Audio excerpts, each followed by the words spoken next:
আমার শীতকালীন শাকসবজি অনেক বেশি পছন্দের। বিশেষ করে ছোট ছোট মূলাগুলো শুটকি দিয়ে রান্না করতে ভীষণ ভালো লাগে, আর এগুলো খেতেও কিন্তু ভীষণ মজার হয়।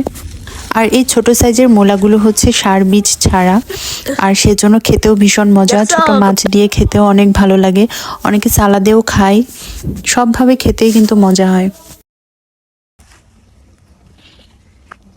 এই যে আমাদের বাগানে কত কি সবজি আছে। এটা হচ্ছে মূলা, এর সামনে হচ্ছে আলু, আর ওই যে লাল শাক, এই তো বড়।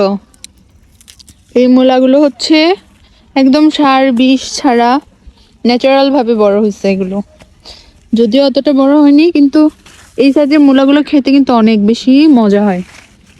বিশেষ করে আমার শুটকি দিয়ে মূলা অনেক বেশি পছন্দ। এই যে আরেকটা দেখেন, এই যে বুঝছেন, এরকম ছোট ছোট, একটু মিষ্টি মিষ্টি খেতে। অনেকে সালাদ খেতেও পছন্দ করেন, এভাবে সালাদ খেতেও অনেক বেশি মজা এটা।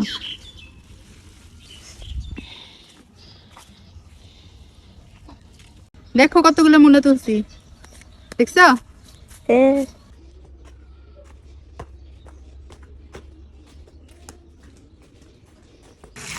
মূলাগুলো সুন্দর করে ধুয়ে কেটে রেডি।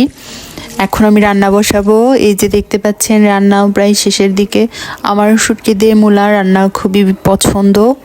কার কার পছন্দ আমাকে অবশ্যই জানাবেন।